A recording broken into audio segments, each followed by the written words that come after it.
Make that big boss less special. It ain't no game, but they saying welcome to the second level. Second level. Second level gaming. Second level.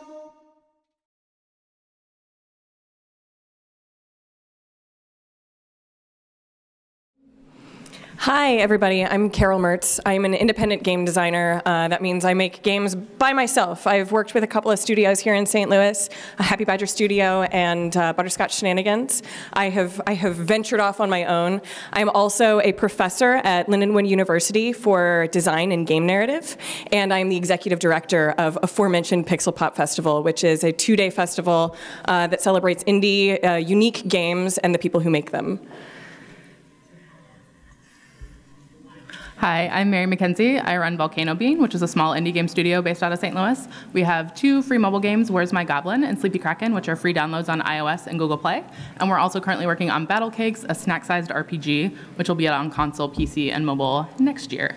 And I'm also the Games and Game Developer Wrangler for Pixel Pop Festival, which we've already heard about. Sensing a theme. I'm Amanda Bott. I'm a visual artist at NVIDIA. I've done some game development here in St. Louis at a small studio. You may have heard of Semitronics, but currently I'm working on virtual reality and things like that. So, am I correct in remembering that you also did game art for a card game company? I did do that. You did do that, yeah. Genius Games? Yeah. Board game art. Yeah. Sweet. I'm TJ Hughes. I run a company called Terrifying Jellyfish, and I'm part of Happy Badger Studios. So I'm an indie developer all around, but I specialize in technical art and particle effects and shiny things. And I'm working on a game for Terrifying Jellyfish called Noor. It's a food art game, recently got featured on Polygon, and I'm also doing the art for Smugglecraft, a game that's coming out really soon on PS4 and Steam. Very cool. Well, I'm going to just throw everybody a softball question to start this off. Like, how did each of you decide to get into games? Let's just leave it right there. Oh. How did you decide to make games? How about that? Let's get a little more specific. So, like, making games, it's really interesting. Like, my background is in primarily web design. I started studying web development when I was about 12 years old. That was, I'm not even going to say how many years ago that was. So I started studying web development back when GeoCities was a thing, and I was, like, picking apart people's code and all this stuff, and I was like, oh, I love interactivity. This is so cool. I love making things. I love, like, doing stuff on the computer and seeing stuff happen from that.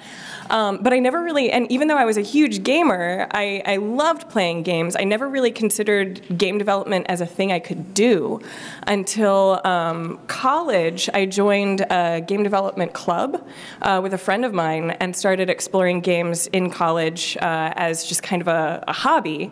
And then after that, that same friend of mine and I, along with his partner, started a web development studio. And then we were like, you know what? You know what we like? Games. You know what we should make? Games. And without that catalyst, without somebody encouraging me, I probably wouldn't be making games right now. But clearly it's a thing that I love enough to be doing it full-time, teaching it, and running a festival about it. So I'm really glad that I had that sense of encouragement. But I have to say, it was like through people saying, no, you can do this, that I found games. Yeah, kind of similar. My background is actually in fine arts, where I kind of went the costume design and illustration route. And in the corporate world, I was product development. And I realized I just really love making things. And after I had children, and so this is probably 3-4 years ago, I started watching them playing mobile games and like seeing the experiences they were having and realizing that all of the things that I loved about the fine art stuff that I was doing, like, were also in games. And I grew up playing games and loving games. And so myself, my husband, and our friend Matt, like, I was like, let's just try a project and see if we like it. Let's go from start to finish. Where's My Goblin was our test game that we completed in about 4 months, and really fell in love with the entire process because it incorporated literally everything that we love between art and programming and music and just the entire experience of making games. And we kind of grew from there. And then after we shipped that game, I found the St. Louis Game Developers Co-op. And just through that community and the encouragement from that community is what's really helped us grow as a studio. So yeah, it was really just I want to see if I like this. And so I figured out how to do it because the internet is awesome. Yeah. Yeah. Sometimes. Yeah, exactly. Okay, so I started out, I'd always drawn and I liked doodling and this and that. And when I went to school, I picked animation sort of on a whim. I was like, well, I like art and art classes and I like working on computers, so that seems like a happy marriage of those things. So I just jumped in. I was involved with a lot of our animation clubs, and because I was running one of the clubs, one of our professors was like, hey, you should run a game jam with this other guy. And I'm like, I don't know what a game jam is, but fine. Like, it sounds applicable, because, you know, games need art too. So I helped organize a game jam, and from that moment on, I was kind of hooked. I loved the community, I loved the team coming together to build this great thing that people could interact with, and so I sort of, you know, took my art direction and jumped into gaming and have stayed there since. Does anybody not know what a game jam is? Yeah, I was just thinking that. Amanda, can you explain that? Yeah. So in a game jam, basically you're given a theme. I guess you don't have to be, but you're going to make a game in 48 hours. So people come together. You can have pre-formed teams, or it could be individuals, and you make a team on the spot. You grab some folks and you hash out an idea real quick and try to make something magical by the end of 48 hours, or whatever the length of the jam you're doing is, I guess. But yeah, and since we're talking about game jams, I'm just going to insert that there are quite a few of them that happen in St. Louis, and also one of the biggest global game jams that happens. Yeah, I think here. we were the second largest site in the United States this last year. We had upwards of 300 game developers. I mean, that includes artists, voice programmers, anything in between. We were second largest in the United States and 14th largest in the world out of over 700 sites globally. So, I mean, think about how great that makes St. Louis as a place for development. Yeah, totally. Yeah, for me, I got started in game development when I was 13, so a little over 7 years ago. I just discovered Unity one day, just like at school. Like everyone was procrastinating, playing like Paradise Paintball or something on the Macs in the Mac lab, and I saw that it was made in Unity, so I was just like, what is this? So I started just learning it from YouTube tutorials and like online PDFs and stuff, and I just like posted my work online and just like, hey, I'm learning how to do this, and I really didn't think much of it. Like, I just did it because I thought it was cool and it was fun. Like, I never thought I would make a career out of it. Like, I thought it would be pretty cool, but didn't think it would actually happen. And so yeah, I'm just completely self-taught from the internet. Like before I got into game development, I would just like mess around in things like MS Paint and Windows Movie Maker, just like any program I could get my hands on, like pirated versions of Flash. No one's recording this. No one's right? recording this. Right? Yeah, no. This is anyway. That's Pirated just, is a euphemism for something totally legal. Statute of limitations, right? But we all have our origin stories.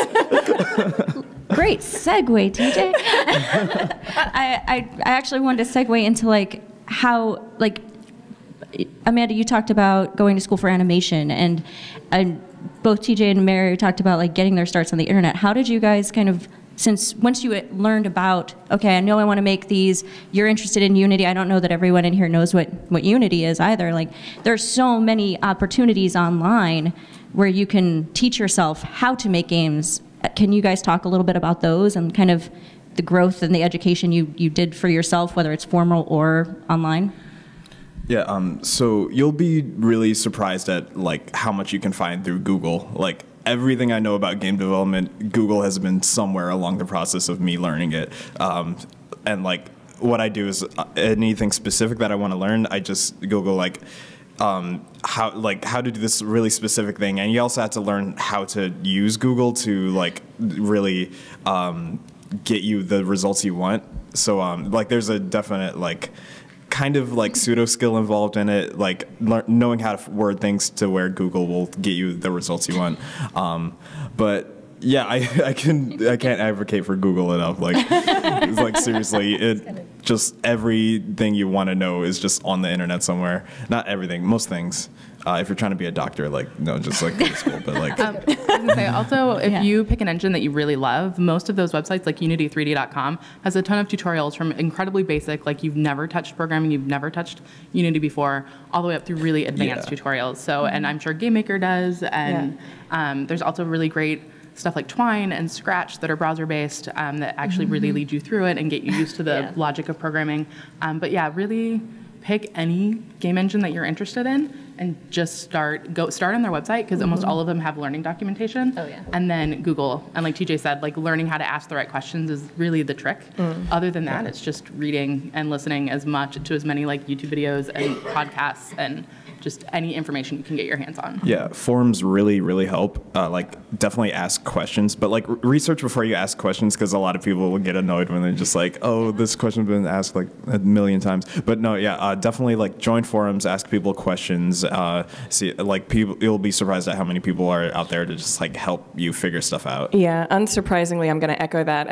Every time I start a new class or I start talking to a new group of students, I say, everything I'm about to tell you, you could just Google. Like everything that I can teach you in any class, you can learn on Google. The value of having a teacher, the value of having a community of fellow students, or joining the St. Louis Dev Co-op, or of going to an event like this or going to Pixel Pop Festival, is having feedback, is having direction, is having mentorship. And that has been really valuable for my growth in game development, is finding mentors who can help guide me, having peers who can help, me discuss and provide feedback on the games that I'm working on.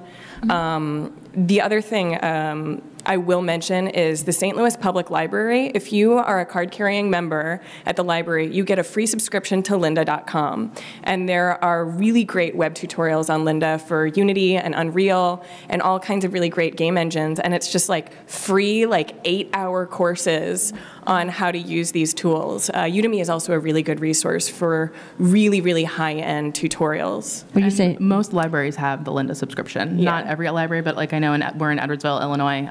They also have the Lynda subscription, and I bet most do. Yeah. Wasn't sure if you were leaning in. I don't know. I mean, it's a lot of echoing what they have. I was going to say check out the libraries. There's also Pluralsight. If you're an artist, you can always get feedback on your artwork by like ArtStation or DeviantArt. There's CG societies. It just depends on your focus. Also, I know ArtStation is huge in the game industry. It's really, really commonly used, especially for 3D artists. Great portfolio. And just the communities are always really generous and always want to help other people succeed and give feedback. I was just going to echo, they talk about Googling everything. Every day I literally live on the Unreal Engine, like documentation pages, just how do I do these things, forums, people have answered. Like, I know we've said it before, but even if you're a professional, you're just like, how do I do this thing, like constantly. No, totally. Yeah. So since we're here in St. Louis and we're talking about St. Louis, and I think, Carol, you've already mentioned it, how many people in the room are familiar with the Game Developers Co-op locally? Anyone? A few? Okay. Let's talk about that type of thing right now. I want to talk about communities that are local in real life, not online. Where can people find in St. Louis other peers? Because there's a lot more of them here than you think.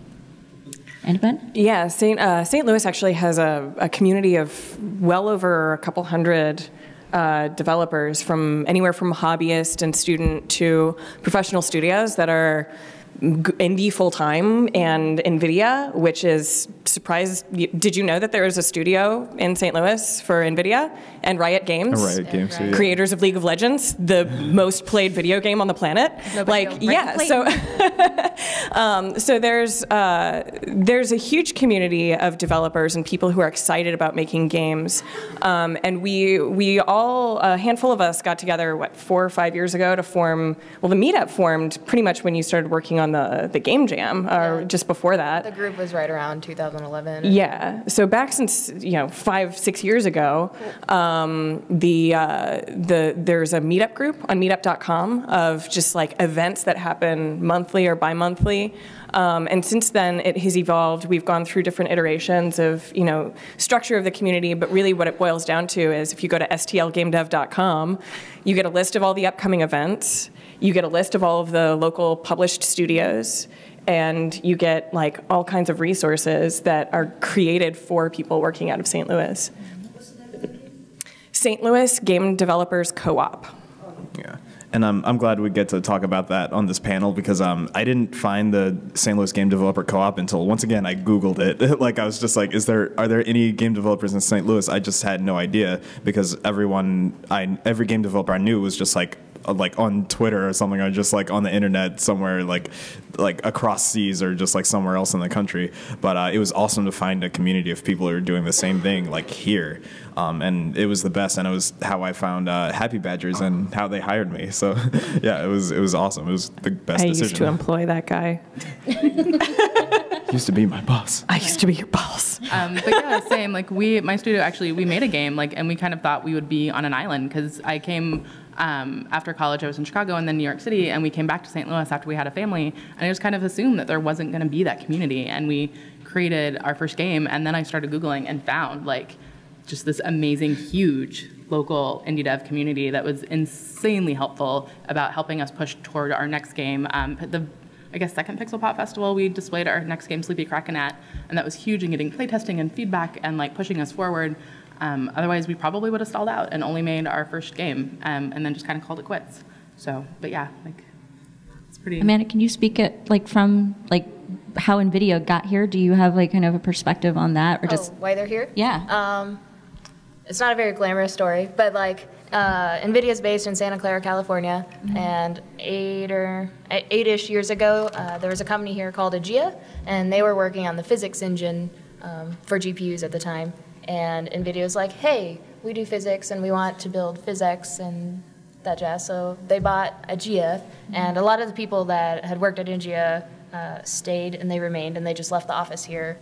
And so their office is all over the globe.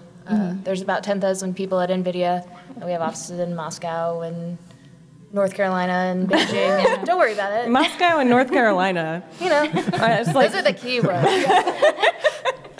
But the thing that I love about that is that you have something that is a global brand and then all varying levels, all in the same city that doesn't really have, honestly, a lot of people I talk to on a regular basis don't have an awareness that the gaming scene is as big here. And we're talking primarily about video games, but the board gaming community here is huge. Carol, could you talk a little bit about that? Yeah, with pleasure. So we have an amazing board game scene in St. Louis. We have Greater Than Games, the publishers of Sentinels of the Multiverse. We have Jamie Stegmaier, who has not only published a literal book on crowdfunding through Kickstarter, but has published amazing games from Viticulture to Euphoria to Between Two Cities to his most recent Scythe. And we also have Genius Games, which Amanda used to do art for, which is science games for science education. We have Studio 202, which published an amazing game called Flip You.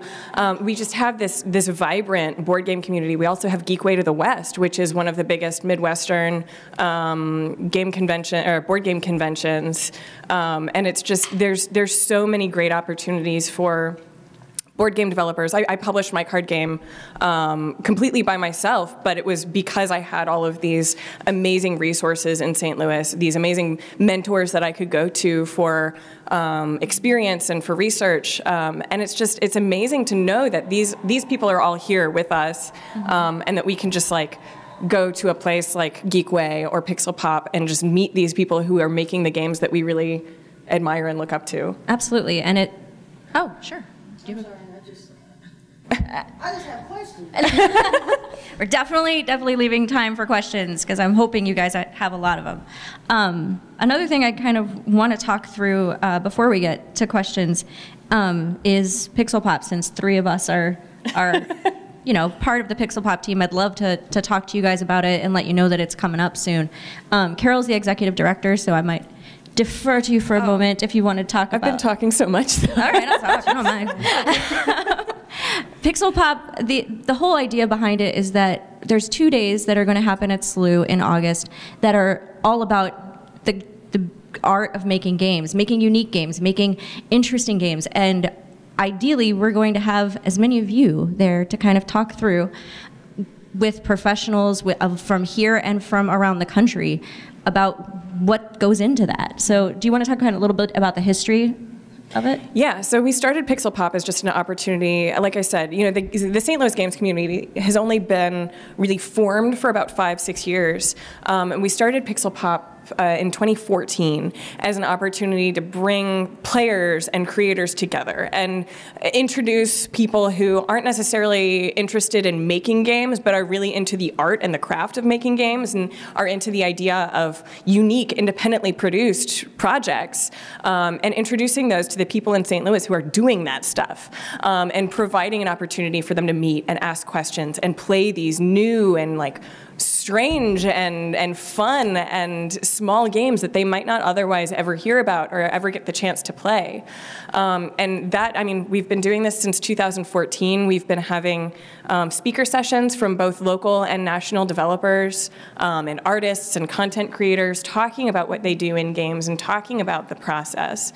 And then having games even like Noor, like TJ showed last year, where it's a game that you can only play if you have his MIDI fighter. It's a very experimental game. Yeah, it's these really unique experimental things that, there was one that was a DJ simulator where he actually brought in this giant DJ table, and you were essentially like a radio jockey. It was called Disc Jockey, and you were a radio jockey, and you had to play with all the trim pots and hit all the buttons and mess with all the dials. And these are the kinds of experiences you can only get at an event like Pixel Pop. Right, and there are tons of events all around the country. This is just one of them, but it's growing. And I know, you just talked about Noor. It's you were at GDC, what, a month or two ago? Yeah, a month ago. And you demoed there. And can you talk a little bit about how that all went down? Because it kind of blew you up a little bit. Yeah, so before going to GDC, the Game Developers Conference in San Francisco,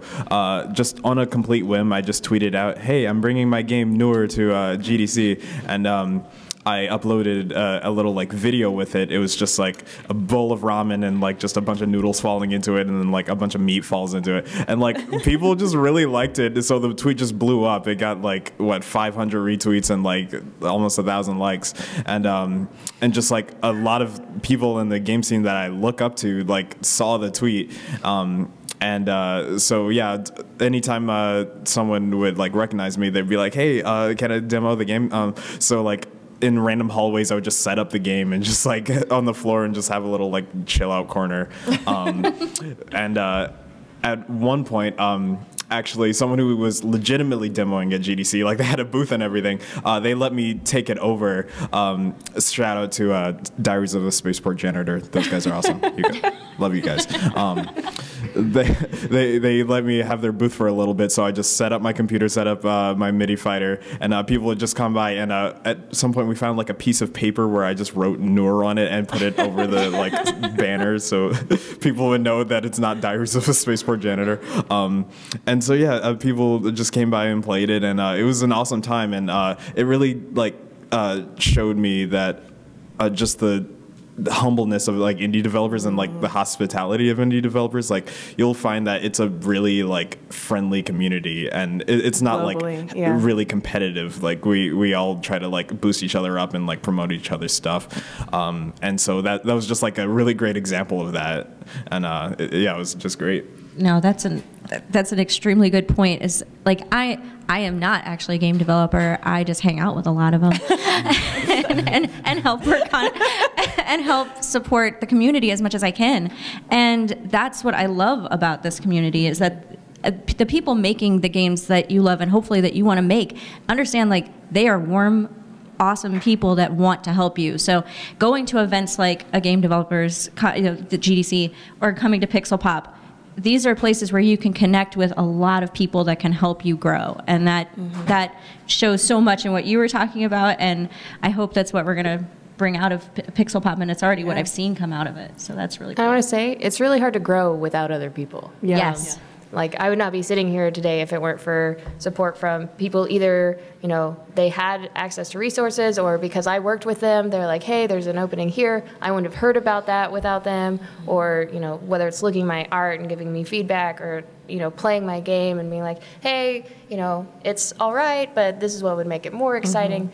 Maybe there's a few people here and there that can make it on their own, but really, the support of the community and people around you is really how you're going to soar if you want to go places. Exactly. Like the rising tide is much more the way you want to go. Like remember, like you have friends, like enjoy the time with them and they will help you grow. Yeah. Oh, sorry. Oh, no, I was just going to say, like, with our game, we released a mobile game, which is incredibly accessible to release a mobile game. And honestly, we kind of thought we were just going to stay in the mobile games realm until we met this community and started talking to people, and they were like, hey, maybe you should reach out to consoles. And that had never crossed my mind to go from, like, hey, let's make a game, to, like, within a few years, actually having a console rep. Like, it's kind of amazing, and that wouldn't have happened without speaking. This lady actually is one who told us, but like that wouldn't have happened without the in-person connection. Right. And actually, Mary, can you talk a little bit about like the events that aren't the conferences, the larger scale ones, the ones that have helped you that are more micro that you can go to like every other week at this point? Yeah, like the co-op actually hosts a lot of events, but the one that my company, Volcano Bean, particularly loves is First Fridays at the Science Center. The Science Center is so incredibly helpful, and they're so passionate and want to help the local like tech and art scene, that they provide space if you contact them. And through the co-op, we've actually set up a program where you can get free demo space every single month at their First Friday event to play test to the public, to everyone who comes through their events, because it's invaluable to watch someone else who is not you or not your friend play your game and see how they react, see if they get confused, see if they get it. I can't speak enough about public play testing. So there's that. Yeah. And we obviously do it on a much smaller scale than NVIDIA, but like it's great. And so yeah, but also the co-op has events. I'm probably forgetting some now. They do stuff like panels, roundtables, speakers, networking events. They do. The drink ups are nice if you have a little bit, like you need a little bit of social lubrication, like a few drinks to kind of help you communicate a little easier, because that helps some people. Yeah. And they do, they'll do playtesting events too. They do a lot of the game jams, so there's at least generally 2 or 3 game jams a year. Tutorials sometime. Yeah. I gave a Blender tutorial a few months ago. Yeah. There's just basically huge diversity. A huge variety of types of events that you could be going to pretty much any time that it crosses your mind that you want to, and meet people in the community and start growing. Yeah. Since we've already had like the interesting questions, I'm going to open it up right now, and then we can go from there. Like you right here, yeah. So, I'm not trying to learn so all over. I'm a writer. I am creating an animated series. Oh, cool. I already have one piece of merchandise of a doll for the character. I want to make a game. I want to make the game. Somebody, I can tell them this is what I want.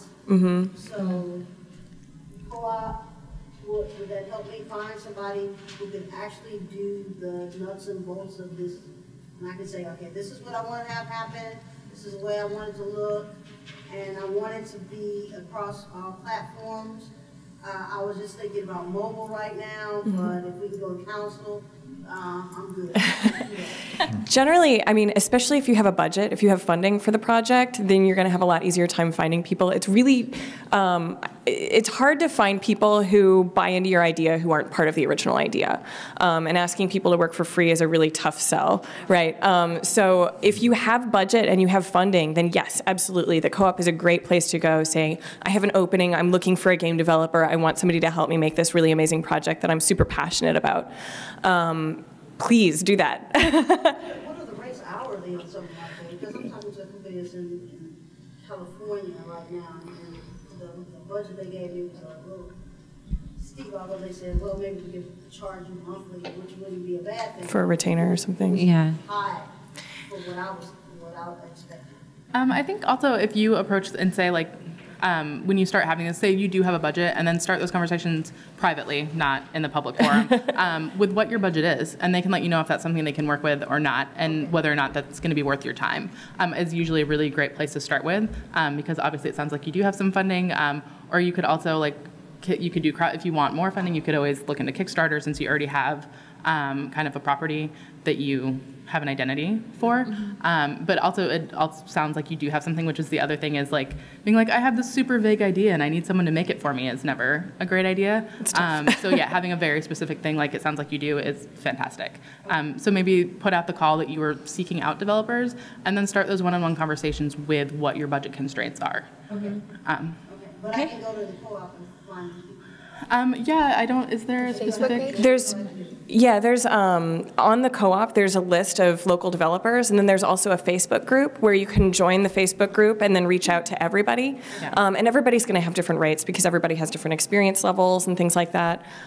So yeah, I mean, it's just a matter of having conversations and finding a developer who shares your vision and who also can fit within your budget constraints. And if you go to the co-op page, like there is a list of local studios. You can kind of go to their website and see the games that they've made. So you can try to start having those conversations with people who have an artwork that you are already, because I'm sure as a creator, like you have a vision in your head. And that's always the hard thing is like you need to find someone who can either make that vision or already has kind of a similar art style.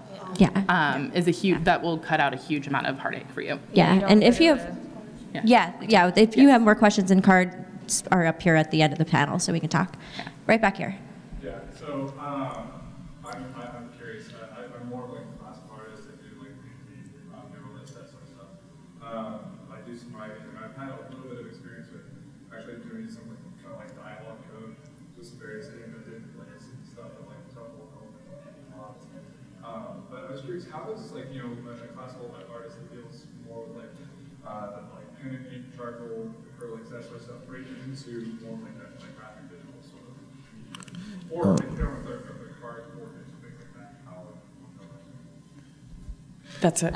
Well, I think it's pretty easy to translate to like board games and things like that. It's going to take, you're still going to have like graphic design knowledge because it's not, I mean, some people do box art, I guess, that is strictly like artistic, and then they have someone else do title work and things like that. So you just need to, it's visiting. There are board game groups on Facebook, and I think do they have a meetup as well? Well, there's a number of meetups. So searching for those communities, there are people looking for box art and card design and all that all the time. So you can certainly look for those studios. And then as far as transitioning to games, like those skills are 100% applicable. It's just either you have to find something where you're scanning those images in, because you could do a stylized game where you can scan your art in if you want to work traditionally, or if you're also like a digital artist, you can work in Photoshop or an Illustrator or any number of other programs. And those are the assets that go right into the game. So, and it depends on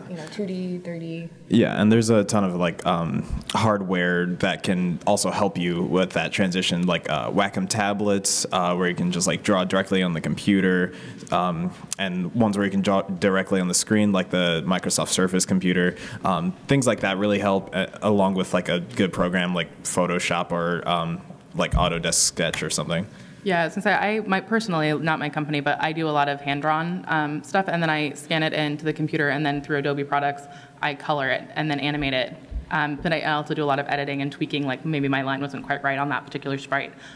So yeah, it's definitely, you can either draw directly via like a Wacom tablet, or you can do physical art that you scan, or however you get it into, like digitize it, and then you can go through the animation process. But it's just a lot of practice and experimentation, especially coming from the fine arts world.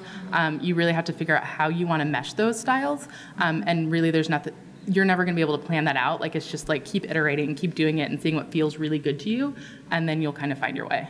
I'll throw out also a lot of large studios look for really great concept artists who can help them really fully form their ideas. If you, there's a really amazing documentary about the studio Double Fine, where they touch on like a couple of episodes about the creation of the game Broken Age, about like the entire process of concept art and everything. I can't recommend that documentary enough. By the way, if you're curious about the art of making a game, the Double Fine adventure game documentary about making Broken Age, which I think is free on YouTube now. Is it? Yeah. It's so useful to learn like the process of a larger studio making games, and you can kind of get an idea of what goes into that concept art phase. And I will also say a lot of games are trying to get seen a lot more easily, and like unique art is what draws a lot of people to games. And so we're seeing a lot more games that pull from traditional art. There's a free game that just recently came out called called Sacramento, where literally all of the art assets are hand-drawn art on 3D planes. And it's like this beautifully animated, hand-drawn like world that's in this 3D space. And it's a really beautiful, remarkable piece. And I think we're going to start seeing more and more of that as people try to really create something that's new and different. They're going to be going back to that more traditional art style.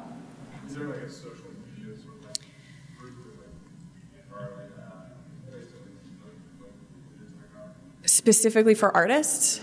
I don't know. I mean, DeviantArt is always a good one for art specifically. I'm not sure if you're on it already. An ArtStation, like we mentioned before, ArtStation is a really great resource. Yeah. And also just Twitter, like all of these like kind of sub categories of like different skill sets and specializations, like everyone kind of flocks to Twitter. It's really interesting actually, like just Twitter's where indie developers just go for some reason.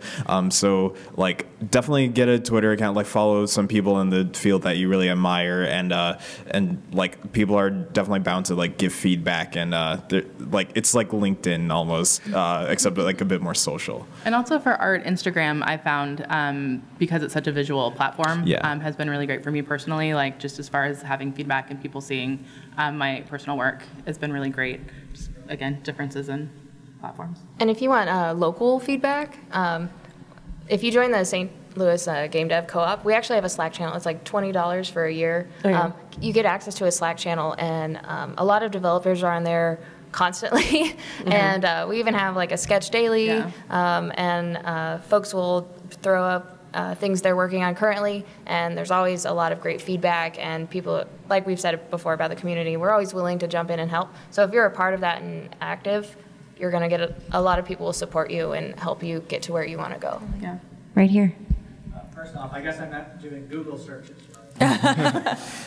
I'm primarily board game developing. I've got a full working prototype, but I'm kind of stuck at that next step of going to finding an independent group to actually play it without me present, and give me a kind of unbiased sort of opinion of how it goes. So this co-op, the Pixel Pop, I mean, is the Pixel Pop primarily video game related, or is Both? It's both. Yeah. Pixel Pop is for both. About half and a half. Yeah, but in terms of what you're talking about, like kind of being stuck and like getting the play testing, like if you wanted to start doing that sooner, you could even be looking at things like The First Fridays Friday. in the There's Science Center. There's a board game group, though, that gets together, and they have play tests. I don't remember exactly where it's at, but it's... There's definitely a Facebook, a board game, St. Louis Board Games Facebook group. I'm in Collinsville, so I'm not too far. Oh, okay. Oh, yeah, no, absolutely. But I know, like, because they do tend to segregate a little bit, but it all is still the same community. But there is specifically a board game centric. And like they get together at like a Schnucks or something. Yeah, there's a meetup.com. It's a private group, so you have to be like actually working on games to join the group. But you request to join, and then you'll get all the details about when and where these. It's game designers play testing each other's games, which is one of the most valuable things that you can have, right? Yeah. And so check out meetup.com. I think it's just called the Board Game Designers Playtest Group. Something like that. And then, honestly, any opportunity that you can get, go to even just board game player nights. Like, so I know that there's a lot of cafes around St. Louis. And Specific Google search to find that. check out Meetup, honestly. Meetup.com is going to have your regular board game meetups. And also check out like local board game shops. A lot of times you can host playtest nights partner with them for playtesting nights and just say, hey, I'm going to take over your shop for this evening or whatever. Right, and even if they're not hosting one, they can definitely tell you where to find them because other people will have asked a lot. Yeah. So you'll. Well, I've asked like fantasy shops, and they're like, Yeah. Yeah, Meetup I think really will be your best for specifically what you're looking for. And if you have a little more finished prototype, then joining the co-op, being part of the First Fridays, but then that's having the general public play test it. So I think sounds like you want a little more focused feedback, correct? Yeah. I want to make sure the rules. Yeah. No, that makes sense. Yeah. I thought I saw another hand go up towards the back. Oh, over here. So I met a couple of you guys last year. I run a YouTube gaming channel with this guy right here, and one of the things is I've been a lurker in the Facebook group for a while, so I don't feel like I'm not a game developer, so it feels kind of a bit weird seeing everything goes on. What is the feeling of quote unquote press being in there or going to these meetups and kind of networking? Is it a frowned upon? We love it. Yeah, it's invaluable. That's how I met so these guys. Love it. Yeah. That's one of the things I've always been a little leery of is you always get this, I don't want to push my channel onto them, but it's like this is what I'm doing in the community. We want to get together. changed our name to STL at the end of it for that reason. We want to start to see. Well, I think too, like, you're obviously passionate about games, and that's really the community. Is people, they're passionate about making games, but also just passionate about games in general. And so, absolutely, you would fit. Like, that is all in the same world. So yeah, you should totally. And from the perspective of someone that has done that, it's anything you can do to help amplify people that are making games locally. That's a great thing. So they're going to want to talk to you for sure. Yeah, STL game developers are usually like super great about like we'll even sometimes just like give you keys to like play our games before it comes out. Like I would do that. Like, do you want to play Nord before it comes out? Like, yeah, totally.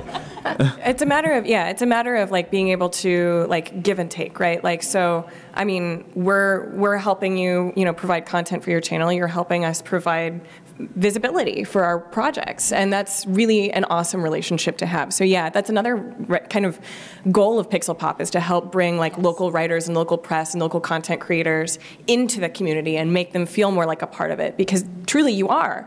I mean, without press, we would have a really hard time letting people know about what we're working on. Right, exactly. Right next to you.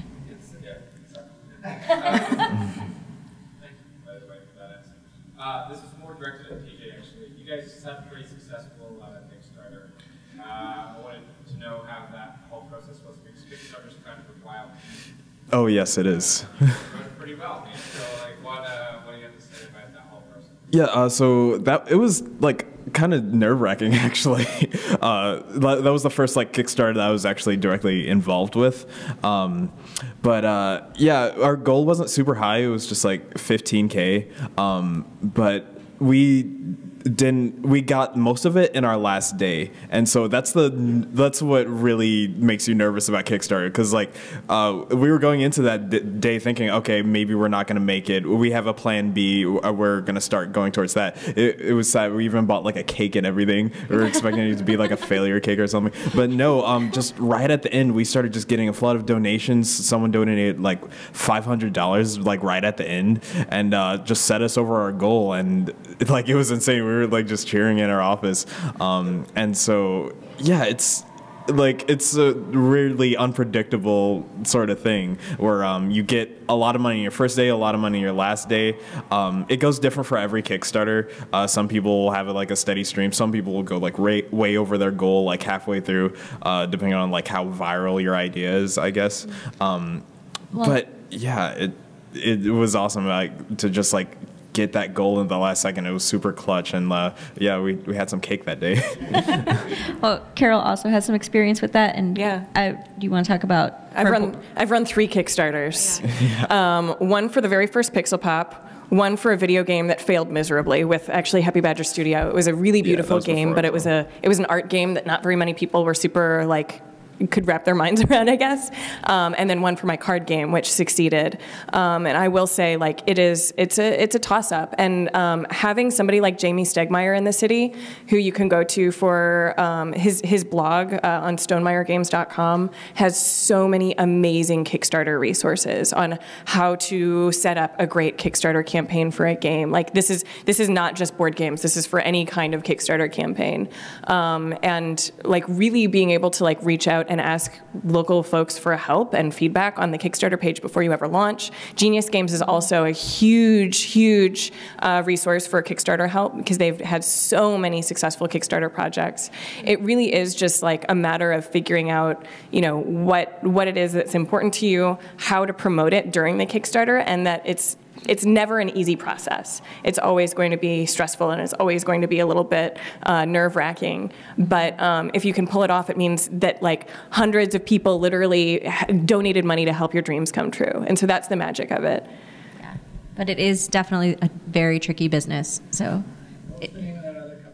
Stonemaier Games, if you, his website has a ton, and he also made a book. His name is Jamie Stegmaier. He published a book about crowdfunding. I don't remember the full title, but it's super helpful. I saw your hand right back here. Oh yeah, I also do writing, but on the other hand, I also do some voice acting. So would voice acting also be in this community and stuff?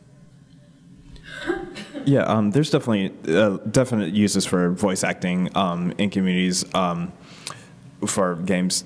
Yeah, for sure. Woodsy Studios is the one that I can think of that actively puts out calls for voice acting. They have Echoes of the Fae is, I believe, the whole series, yes? It's visual novels, but they also have voice acting in it.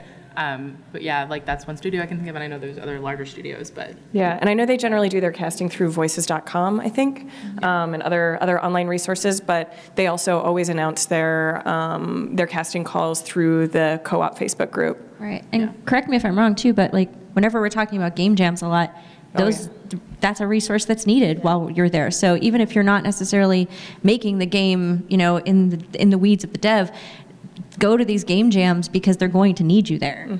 Yeah. Yeah. One more. Have you done the demographics of what tween girls like console, mobile, by themselves, with other people? I don't know if there's strict demographics, but I know like for the playtesting that we do for Volcano Bean, because we definitely, for Battle Cakes, are getting very much a tween crowd, is very into it. A lot of them are mobile. They have tablets. I mean, of course, if like their parents have already purchased consoles, but that's something I've noticed more and more is that not everyone in the younger crowd has a console or a fancy gaming computer.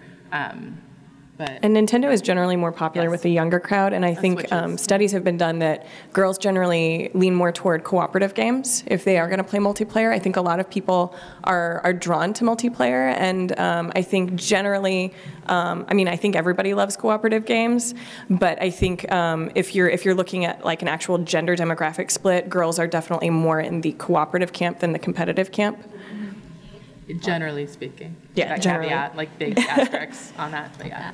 Well, I want to give everyone a chance up here to tell you where you can find them, because if you have more questions, you can find them directly on social. So, TJ, do you want to start? Oh, yeah, sure.